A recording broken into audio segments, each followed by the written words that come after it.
Hello everyone. आज मैं आप लोगों के बीच एक नया टॉपिक लेके आया हूँ जिसका नाम है पैरेललोग्राम लॉ। ये पैरेललोग्राम लॉ जो है ये टू फोर्सेस के लिए अप्लाई होता है। कितनी फोर्सों के लिए अप्लाई होता है? दो फोर्सों के लिए। जैसा कि मैं आपको बताना चाह रहा हूँ, एक ये फोर्स है और एक ये फोर्स है। एक ये फोर्स है, एक ये फोर्स है। दो फोर्सेज है जिसके बीच का एंगल थीटा। इसका कुछ नाम दे देता हूँ, फोर्स F1 और फोर्स F2। अगर मुझे दो से ज़्यादा फोर्सेस के लिए अगर मुझे रिजल्टेंट निकालना होगा तो मैं डिफरेंट थ्योरी का यूज करूँगा। जैसे में लेम्यूज थ्योरम हो गए और भी ज़्यादा हो गए। लेकिन ये जो लॉ है ये केवल टू फोर्सेस के लिए अप्लाई होते हैं। कितने फोर्सेस के लिए अप्लाई होते हैं? टू फोर्सेज के लिए अप्लाई होते हैं। तो आज मैं आपको बताऊंगा कि पैरेललोग्राम लॉ क्या होता है। If two forces acting a point are represented in magnitude and direction by two adjacent side of a parallelogram, there resultant is represent in magnitude and direction by the diagonal of the parallelogram. दोस्तों, ये topic पर दो बात को आपको ध्यान रखनी है। जैसा कि मैंने बताया हूँ, इसमें दो चीज़ को डिफाइन कर रहा है। ये पूरे बात को क्या बताया गया है मैं आपको समझाना चाह रहा हूँ। जैसे कि इसमें बोला गया है कि टू फोर्सेज, दो फोर्सेज है, एक F1 एक F2, रिप्रेजेंट कर रहा है मैग्नीट्यूड और डायरेक्शन को। मैग्नीट्यूड और डायरेक्शन को जैसे मतलब अगर कोई फोर्स F1 है तो इसको एक पैरेललोग्राम लेना चाहूँगा मैं। देखो, पैरेलल एक फोर्स लेना चाहूँगा। इस लाइन के ये पैरेलल हो गए और इस लाइन के एक पैरेलल लाइन लेना चाहूँगा मैं। ये देखो, ये दोनों क्या एक दूसरे के क्या है? पैरेलल है। इस लाइन के ये पैरेलल है, इस लाइन के ये पैरेलल है। तो ये दोनों पैरेलल पॉइंट को अगर कोई बिंदु A है, इस A बिंदु से मिला दे, कोई A बिंदु से मिला दे, देखिए तो ये तो पता है कि इसका एंगल थीटा है, बट ये जो आएगा एंगल इसको हम अल्फ़ा बोल देते हैं। क्या बोल देते हैं? अल्फ़ा बोल देते हैं। तो हमें दो डायरेक्शन के बीच में एक तीसरा डायगोनल मैंने खींचा, direction by the diagonal of the parallelogram draw from the same point. इस सेम पॉइंट से एक डायगोनल, इसका नाम हम R दे देते हैं। तो दोस्तों, ये डायग्राम जो बताया है पूरे इसके डिफिनेशन को रिप्रेजेंट करता है। तो दोस्तों, ये इसका मतलब ये हुआ, इसमें दो रिजल्ट आते हैं। एक इसमें बताया गया है मैग्नीट्यूड और दूसरा डायरेक्शन। तो इसमें दो पूरे एक लंबी कैलकुलेशन के बाद दो रिजल्ट आते हैं, एक मैग्नीट्यूड और एक डायरेक्शन। अगर बात किया जाए मैग्नीट्यूड का, तो पूरे कैलकुलेशन के बाद ये मैग्नीट्यूड आता है रूट अंडर F1 का होल स्क्वायर, F2 का whole square, 2F1 into F2 cos theta. जैसा कि आप देख रहे हैं, ये जो मेरा रिजल्टेंट आया इसको बोला जाता है मैग्नीट्यूड। क्या बोला जाता है?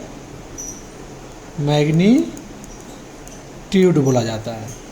और उसी के बाद ये अल्फ़ा वगैरह, अल्फ़ा बराबर tan inverse F2 sine theta by F1 plus F2 cos theta.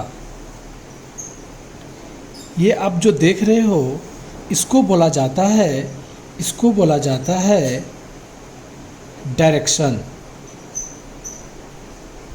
Magnitude ये पूरे मैग्नीट्यूड को बताता है और ये इसकी डायरेक्शन को बताता है।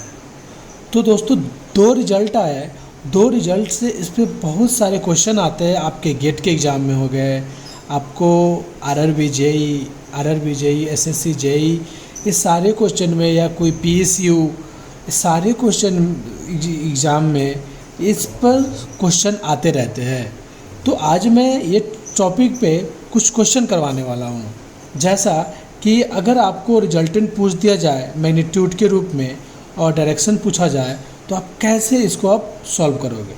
तो सम क्वेश्चन मैं यहाँ पे राइट किया हूँ, जैसा कि यहाँ पे बताया गया है कि two forces of 6 kg and 8 kg acting at a right angle के बारे में बता रहा है। Each other to resultant of a will be, resultant force will be. तो देखो सबसे पहले इसमें क्या क्या क्वेश्चन में दिया गया है ये डिफाइन करना चाहेंगे। Two forces 6 kg and 8 kg, तो फोर्सेज तो पता नहीं, तो फोर्सेज को मान लेता हूँ। F1 equal to 6 kg and F2 equal to 8 kg, ये दोनों दिया हुआ है। राइट एंगल बोला जाए तो यहाँ पे theta equal to right angle का आप सभी लोग बचपन से जानते हैं कितने होते हैं, 90 डिग्री। तो राइट एंगल 90 डिग्री। अब मुझे बोला क्या है, रिजल्टेंट निकालने के लिए, मैग्नीट्यूड निकालने के लिए। तो रिजल्टेंट बराबर मैंने अभी मैंने देखा है R equal to root under F1 का होल स्क्वायर F2 का whole square 2F1 into F2 cos theta जाना है। तो इसी फार्मूले पे मैं बैठाने जा रहा हूँ। जैसे 6 है, 6 F1 कितना है, 6 का होल स्क्वायर, F2 कितना है, 8 का whole square, 2 into F1 6 into 8 into cos 90 degree. Theta तो 90 डिग्री दिया हुआ है, तो हम जानते हैं कि कॉस 90 डिग्री इक्वल टू 0। तो अगर यहाँ पे 0 रखा जाए तो पूरी वैल्यू क्या कर देगा, 0 कर देगा। तो नेक्स्ट प्रोसेस में मैं यह बताना चाहूँगा कि 6 का स्क्वायर 36, 8 का स्क्वायर 64, और ये मल्टीपल करने की कोई ज़रूरत नहीं है क्योंकि cos 90 का मान 0 होता है, तो सारे को ये 0 कर देगा। तो अगर इसको जोड़ा जाए तो वो 100 हो जाएगा। तो R इक्वल टू 10 का रूट अंडर रूट निकालूंगा 100 का, तो 10,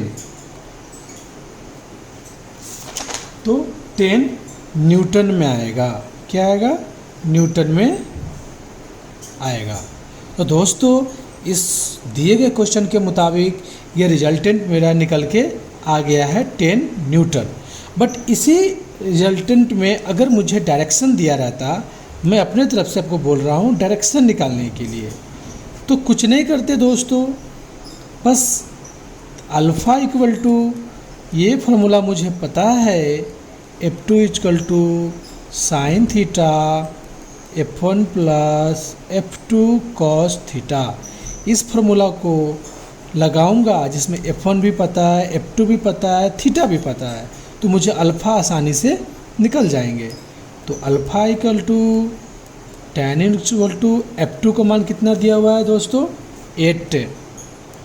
8 साइन ले लेंगे, theta equal to 90 degree and F1 equal to 6 8 cos equal to 90 degree. तो दोस्तों alpha equal to cos sine 90 1 होता है दोस्तों, ये आपको पता होगा, 6 स्टैंडर्ड 7 स्टैंडर्ड से ये पढ़ रहे हो आप लोग। तो tan inverse equal to 8 into 1 cos 90 फिर 0। अब मैं यहाँ पे ये देखो आप, tan इनवर्स इक्वल टू 2 4 जा 8 2 3 जा 4/3। तो this is a scientific calculator दोस्तों, आपको इसको पूरे इंजीनियरिंग लाइफ में बहुत जगह काम आने वाले हैं, तो आपको ये यूज करने आनी चाहिए। आज मैं इस पूरे क्वेश्चन में रिजल्टेंट दिखाया। अब दोस्तों सेम टू सेम ऐसे ही क्वेश्चन सभी एग्ज़ाम में आते हैं। तो आप लोगों के लिए एक क्वेश्चन दिया हूँ HW में, आप लोग मेरी वीडियो को देखकर समझकर इस क्वेश्चन को सॉल्व करें और मुझे कमेंट करें और मेरी वीडियो को लाइक एंड सब्सक्राइब करें। थैंक यू दोस्तों, मुझे आशा है कि ये वीडियो आपको अच्छा लगा होगा और इस वीडियो को ज़्यादा से ज़्यादा शेयर करें। थैंक यू दोस्तों।